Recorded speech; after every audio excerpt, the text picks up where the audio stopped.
Hello guys, आप लोग का स्वागत है आपके अपनी यूट्यूब चैनल टॉपर्स इन पर। तो जैसा कि आपको पता है कि डेली मॉर्निंग में हम लोग मॉर्निंग अपडेट लेकर आते हैं, जो कि न्यूज़पेपर में जो भी अपडेट निकल कर आती है वो सारी अपडेट हम लोग मॉर्निंग में देखते हैं। लेकिन आज की जो न्यूज़पेपर है उसमें सिर्फ और सिर्फ एक ही अपडेट छाई हुई है और वो है यूपी टेट परीक्षा को लेकर के। और बहुत सारी अपडेट है, उन सारी अपडेट को हम लोग एक एक करके देखेंगे, क्या क्या चीज़ें हैं, क्या आगे हो सकता है, नई परीक्षा तिथि क्या है, उन सभी चीज़ों पर हम लोग बात करते हैं। चलिए देखते हैं क्या है अपडेट। लेकिन हाँ, चैनल को जरूर सब्सक्राइब कर लीजिए अगर आप चाहते हो कि बिल्कुल सही और सटीक अपडेट आपको मिले। तो चैनल को जरूर सब्सक्राइब करिए और बेल आइकन को भी जरूर दबा दीजिए। चलिए स्टार्ट करते हैं। अगर हम यहां पर बात करते हैं, सबसे पहले तो आप देख लीजिए दैनिक जागरण का मेन पेज ही ये है। इसमें लिखा है प्रश्न पत्र लीक, टीटी रद्द, 35 गिरफ्तार, एसटीएफ को सौंपी गई जांच, 1 माह में फिर होगी परीक्षा। यानी कि आप सभी लोगों को बता दिया जाए कि 1 माह के अंदर जो है, चाहे सरकार हो, चाहे पीएनपी हो और चाहे फिर बेसिक शिक्षा मंत्री हो, सभी लोगों का एक ही कहना है कि 1 महीने के अंदर जो है फिर से परीक्षा करवा ली जाएगी और इसके लिए डेट भी जो है जल्द ही अनाउंस की जा सकती है। वहीं पर कुछ लोगों का जो है अंदाजा है, जैसे मेरा भी अंदाजा है, जो मैंने पूछा लोगों से, सभी लोग ये कह रहे हैं कि पेपर या तो 19 दिसंबर को हो सकता है या तो 26 दिसंबर को। तो सबसे ज्यादा जो संभावनाएं बन रही है वो 26 दिसंबर ही बन रही है। अगर पेपर दिसंबर में नहीं हो पाएगा, क्योंकि सबसे बड़ी जो है दिक्कतें आ रही हैं कि सीटेट और यूपी टेट दोनों परीक्षाएं कहीं जो है एक साथ ना हो जाए, इसमें भी बच्चे जो है काफी ज्यादा परेशान है। अब देखना यह होगा कब से होगा। यहां पर योगी जी ने एक बयान दिया है, इसमें कहा कि पेपर लीक करने वालों के घरों पर चलेगा सरकारी बुलडोजर। योगी, अब जो भी करना वो आप कर लीजिए, लेकिन अब जो पेपर जो बर्बाद हो गया बच्चों का, कुछ बच्चे ऐसे थे जो रात रात भर स्टेशन पर सोए हैं, या कुछ बच्चे कहीं पर भी थे लेकिन परेशानी करनी पड़ी। एक डिस्ट्रिक्ट से तो किसी बच्चे का सेंटर डिस्ट्रिक्ट में नहीं था, दूसरी डिस्ट्रिक्ट में जाना था, तो बहुत सारी समस्याओं का सामना करना पड़ा। वहीं पर आप देख सकते हो एक जो है यहाँ पर एक महिला है, वो जो है रो रही है क्योंकि पेपर उनका जो है, और वाकई में बहुत सारे बच्चे ऐसे थे। ये तो घटनाएं फिलहाल मान के चलिए पूरे यूपी में बहुत जगह हुआ है जहां पर छात्रों को जो है रोना तक आया है, रोए भी हैं छात्र, और बहुत सारी दिक्कतें हुई। मेरे सामने भी बहुत सारी दिक्कतें हुई हैं, कई सारे बच्चों को, वो रोते हुए घर जा रहे थे। और बहुत से छात्र तो फिलहाल चलो जिन लोगों की आदत बन गई है, जो लोग पेपर देते ही रहते हैं, तो उनको तो ये पेपर लीक का मैटर तो हमेशा आता है, तो वो लोग निराश हुए थे, कोई रोया नहीं। लेकिन ठीक है, ये दिक्कतें हुई है बच्चों को। फिर यहाँ पर लिखा है कि 26 दिसंबर को हो सकती है परीक्षा। कल ही मैंने बताया था कि 26 दिसंबर को हो सकती है परीक्षा।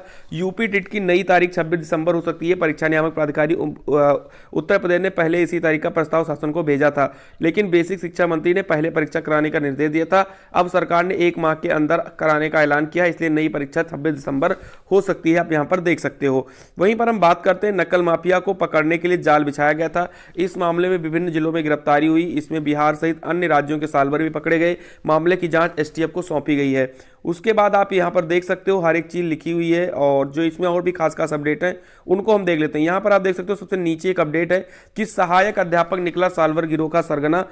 यूपी टीटी की परीक्षा में साल भर बैठाने वाले गिरोह का सरगना सहायक अध्यापक सत्य प्रकाश पटेल निकला। उसने अपने साड़ू के बेटे अभिषेक सिंह और बेटी कुमारी रेणु को पास कराने के 5 लाख रुपए में सौदा किया था। उसके व्हाट्सएप पर अजय देव सिंह ने साल्व पेपर भेजा था और दोनों ने सालभर का भी इंतजाम किया था। एसटीएफ ने सत्यप्रकाश, अभिषेक और सालभर अनुराग को झूंसी से गिरफ्तार किया। अजय फरार है। एसटीएफ की सीईओ नवेंदु कुमार ने बताया कि शंकरगढ़ का सत्य प्रकाश पटेल सहायक अध्यापक पद पर वर्ष 2009 से नियुक्त हुआ है। 2013 में शंकरगढ़ के प्राथमिक विद्यालय करिया खुदाई में आ गया, पैसे की लालच में आकर परीक्षा में सेंधमारी शुरू कर दी। एसटीएफ ने बताया कि परीक्षा में पास कराने के लिए अभ्यर्थियों से 2.5 से 3.5 लाख रुपए तक लिया गया था। सालभरों को 20 से 25 हजार रुपए दिए गए थे। यहाँ पर आप देख सकते हो। वहीं पर हम बात करते हैं टेटी पेपर लीक, अमर उजाला का न्यूज है। मतलब हर एक पेपर में, हर एक पेज में आपको एक ना एक जो है न्यूज आपको आज यूपी टीटी को लेकर के मिलेगी। एक बहुत बड़ी ये अपडेट है। आप देख सकते हो बस स्टेशन पर, सेंटर पर कैसी सारी भीड़ लगी हुई है। जो पेपर वायरल हुआ था उसको भी यहाँ पर दिखाया गया है कि मथुरा से जो है पेपर जो है लीक हुआ था और वक्त पर नहीं पहुंचा संदेश, अभ्यर्थियों को किराया देकर लौटना पड़ा। हाँ, आपको सभी को पता होगा कि कल जब पेपर निरस्त हुआ उसके बाद में योगी जी ने बताया कि जो भी बच्चे लौट रहे हैं उन सभी की कोई भी किराया नहीं लिया जाए। हालांकि किराए को लेकर भी बहुत ज्यादा बवाल हुआ, क्योंकि छात्र जो है योगी जी के मैसेज को, नोटिस को दिखा रहे थे वहां पर, लेकिन जो है कोई भी जो कंडक्टर है बस के या कहीं भी चीज के कंडक्टर थे, उन्होंने कुछ नहीं माना। उन्होंने कहा नहीं, मुझे लिखित आदेश चाहिए, हम ऐसे नहीं मानेंगे। बहुत बवाल भी हुआ, कई सारी जगहों पर झगड़े भी हुए। लिखा है यहाँ पर टीटी निरस्त होने के बाद मुख्यमंत्री योगी आदित्यनाथ ने घोषणा की कि किसी भी अभ्यर्थी से परीक्षा का कोई अतिरिक्त शुल्क नहीं लिया जाएगा। उन्होंने ट्वीट किया कि अभ्यर्थियों को आने जाने के लिए रोडवेज की बसों में निःशुल्क यात्रा की व्यवस्था दी जाएगी। एडीजी कानून व्यवस्था प्रशांत कुमार ने भी प्रेस कॉन्फ्रेंस में स्पष्ट किया कि वापस लौटने वाले अभ्यर्थियों से कोई किराया नहीं लिया जाएगा। प्रवेश पत्र दिखाकर उन्हें किराए से छूट मिलेगी। हालांकि यह संदेश समय रहते रोडवेज बसों के परिचालकों तक नहीं पहुंच सका। अधिकांश अभ्यर्थियों को किराया अदा करना पड़ा। प्रमुख सचिव परिवहन राजेश कुमार सिंह ने कहा कि 12,000 से ज्यादा बसें हो सकता है कहीं संदेश देर से पहुंचा हो। उन्होंने कहा कि आगे यह परीक्षा जब भी होगी अभ्यर्थियों को आने जाने का किराया नहीं देना पड़ेगा, इसका मुकम्मल तैयारी होगी। ये चीज बताया गया है कि जब आगे परीक्षा होगी तो वहां पर जो है नहीं लिया जाएगा किराया, लेकिन कल जो है बहुत सारी जगहों पर जो है सूचना नहीं मिली थी, इसलिए यहां पर दिक्कतें हुई हैं। वहीं पर अगली अपडेट जो है काफी इंपॉर्टेंट है, लिखा है कि भर्ती निकली तो लाखों के सपने हो जाएंगे बिखर। हालांकि ये तो बहुत बड़ी चीज है यार, भर्ती ना हो इसीलिए तो ये सारी कांड किए गए, तो भर्ती कैसे भी निकल सकती है यार, ये तो सभी लोग समझ रहे हैं, सारे बच्चे समझ रहे हैं, जो भी यूपी टेट दे रहा है, जो प्राथमिक शिक्षक भर्ती की तैयारी कर रहे हैं, उनको सभी को पता है पेपर क्यों लीक हुआ, क्यों चीजें हैं। अब क्या चीजें हैं इसमें हम लोग कह नहीं सकते हैं। हालांकि पेपर लीक हुआ, पेपर रद्द हुआ, ये तो चलो ठीक है, हो गया जो भी होना था, ठीक है, लेकिन भर्ती निकली तो अब निकलने का तो कोई सवाल ही नहीं पैदा होता भाई। ये तो एक अच्छा सा जो एक्सक्यूज आ गया है कि जब तक परीक्षाएं नहीं होंगी तब तक हम भर्ती नहीं निकालेंगे। तो ये सारी चीजें हैं। लिखा है कि उत्तर प्रदेश शिक्षक पात्रता परीक्षा 2021 निरस्त होने से अभ्यर्थियों को तगड़ा झटका लगा है। अभ्यर्थी 2 साल से इस परीक्षा के आयोजन का इंतजार कर रहे थे। अभ्यर्थियों को चिंता सता रही कि अगर परिषदीय स्कूलों में शिक्षक भर्ती का विज्ञापन जारी हुआ तो वे आवेदन नहीं कर सकेंगे। ऐसे में उनके हाथ से शिक्षक भर्ती का एक बड़ा अवसर निकल जाएगा। युवा मंच के संयोजक राजेश सचान और अध्यक्ष अनिल सिंह का कहना है कि यूनेस्को की रिपोर्ट के अनुसार सूबे के परिषदीय विद्यालयों में 3 लाख से अधिक पद खाली हैं। अभ्यर्थियों को उम्मीद थी कि यूपी विधानसभा चुनाव की आचार संहिता लागू होने से पहले सरकार परिषदीय स्कूलों में बड़ी संख्या में शिक्षकों के पदों पर भर्ती की प्रक्रिया शुरू कर सकती है। इस मुद्दे पर कई महीनों से प्रतियोगी छात्रों का आंदोलन जारी है। अगर 1 माह के भीतर टीटी का आयोजन दोबारा कराया जाता है तो इसके बाद परिणाम का इंतजार करना होगा। ऐसे में टीटी प्रक्रिया को पूरा होने में वक्त लगेगा। इस बीच परिषदीय विद्यालयों में शिक्षकों की भर्ती के लिए कोई नया विज्ञापन जारी होता है तो लाखों अभ्यर्थी आवेदन करने से वंचित रह जाएंगे। उसके बाद में आप देख सकते हो अब शिक्षक भर्ती होगी प्रभावित। ये एक बड़ी खबर है जो हमने कल भी बताया था आपको कि भाई भर्ती जो है, और सभी को पता है कि अगर भाई यूपी टेट अगर भाई थोड़ा सा जो है पोस्टपोन हुआ है या बाद में होगा तो कहीं ना कहीं इसका सीधा असर जो है हम लोगों को देखने को मिलेगा, और वो देखने को मिलेगा नई शिक्षक भर्ती को लेकर के।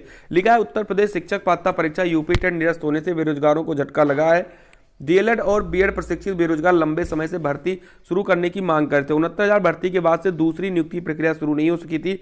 यूपी टीटी के आयोजन से बेरोजगारों में नई भर्ती की उम्मीद जगी थी कि विधानसभा चुनाव की अधिसूचना जारी होने से पहले सरकार नई भर्ती शुरू कर सकती है, लेकिन परीक्षा निरस्त होने के बेरोजगारों की उम्मीदों को झटका लगा है। नई शिक्षक भर्ती के लिए युवाओं ने 15 नवंबर को प्रयागराज में बड़ा प्रदर्शन किया था। अभ्यर्थियों का कहना है कि टीटी और सीटेट पास बेरोजगार प्रशिक्षकों की संख्या लगभग 10 लाख है। अकेले डीएलएड और बीटीसी के ही 5 लाख से ज्यादा प्रशिक्षित बेरोजगार हैं। डीएलएड 2017 बैच के आलोक मिश्रा का कहना है कि 2019 में 69,000 भर्ती आने के बाद से कोई भर्ती नहीं आई है। वैसे भी 1.37 लाख शिक्षा मित्रों का सहायक अध्यापक पद पर समायोजन सुप्रीम कोर्ट से जुलाई 2017 में निरस्त हो जाने के बाद 2 किस्तों में 68,500 69,000 भर्ती निकाली गई थी। इसी लिहाज से देखा जाए तो पिछले 5 साल में कोई नए पद पर भर्ती शुरू नहीं हो सकी। प्रदेश सरकार ने 69,000 शिक्षक भर्ती के मामले सुप्रीम कोर्ट में जून 2020 में इस बात को स्वीकार किया था कि परिषदीय प्राथमिक स्कूलों में 51,112 पद खाली थे। हर साल औसतन 12,000 प्राइमरी शिक्षक रिटायर होते हैं। ऐसे में सहायक अध्यापकों के 1 लाख से अधिक पद जो हैं वो खाली हैं, आप यहाँ पर देख सकते हो। उसके बाद एक और अपडेट है कि 4 साल में 6 परीक्षाओं के पेपर हुए हैं लीक। आप ये देख सकते हो, जो अब भ्रष्टाचार है वो आपको साफ दिखाई दे रहा है, और सभी बच्चे जानते हैं कि कोई भी पेपर ऐसा बीता ही नहीं है कि जिसमें जो है पेपर लीक ना हुआ हो। आप यहाँ पर देख सकते हो। उसके बाद में यहाँ पर आप देख सकते हो कि शिक्षक भर्ती परीक्षा डीएलएड में भी हुई थी किरकिरी, यानी जो शिक्षक भर्ती परीक्षा होती है 68,500, साथ ही साथ डीएलएड की परीक्षा, सब जगह पर किरकिरी हुई थी इसकी। या तो जांच के सामने आएगा कि उत्तर प्रदेश शिक्षक पात्रता परीक्षा 2021 का पर्चा आउट करने में किस किस की भूमिका रही है, लेकिन उत्तर प्रदेश परीक्षा नियामक प्राधिकारी की परीक्षाओं पर दाग पहले भी लगते रहे हैं। बेसिक शिक्षा की 68,500 शिक्षक भर्ती में तो मनमानी की इंतहा हो गई थी। परीक्षा एजेंसी के स्तर पर कापियां बदले जाने से लेकर फेल को पास और पास को फेल करने का खेल भी बड़े स्तर पर हुआ था, जिसमें हाई कोर्ट की कड़े रुख के बाद कई अफसरों पर कार्रवाई हुई थी। इसके अलावा डीएलएड परीक्षा भी पर्चा आउट होने के कारण रद्द करनी पड़ी थी। 68,500 शिक्षक भर्ती की कॉपी बदले जाने का मामला देखा कहीं ना कहीं देखो, इसमें चाहे डायरेक्टली कहो चाहे इनडायरेक्टली कहो, पीएनपी जो है इसमें कहीं ना कहीं जो है जो भी परीक्षाएं कराती है उसमें दिक्कतें तो हो ही रही हैं। फिर चाहे वो 68,500 भर्ती हो, साथ ही साथ डीएलएड की परीक्षा हो, या यूपी टेट की परीक्षा हो, या जूनियर भर्ती परीक्षा हो, कुछ चीजें जो है छिप जाती हैं और कुछ चीजें छप जाती हैं। बहुत सी पेपर, आप सभी को पता है कि आए दिन पेपर लीक होने की जो न्यूज आ रही थी, लेकिन बहुत से पेपर को नहीं लीक किया किया गया, लेकिन अब की बार बहुत ही उच्च स्तर पर जो है पेपर लीक हुआ। सारे के सारे जो पेपर वो वायरल हो गए। हर बार क्या होता था कि पेपर वायरल होते थे, कुछ पेपर सही होते थे, कुछ पेपर फेक वायरल होते थे, लेकिन अब की बार जो पेपर वायरल हुआ बिल्कुल 100% सही जो है पेपर जो है वायरल हुआ। इस वजह से जो है इसको किया गया। हालांकि अब नई डेट जो है 26 दिसंबर, जैसा कि मैंने बताया ही था, तो 26 दिसंबर के बारे में यहां पर भी दैनिक जागरण की प्रिंट मीडिया ने बताया कि 26 दिसंबर को फिर से प्रस्तावित है और देखना ये होगा कि पेपर होता है या नहीं होता है। तो जैसा भी अपडेट होगा चैनल के माध्यम से आपको बताया ही जाएगा। तो चैनल को जरूर सब्सक्राइब करिए और बेल आइकन को भी जरूर दबा दीजिए ताकि आपको भी बिल्कुल सही और ऑथेंटिक अपडेट मिल सके। ठीक है, तो मिलते हैं अगली वीडियो में किसी खास अपडेट के साथ। जय हिंद, जय भारत।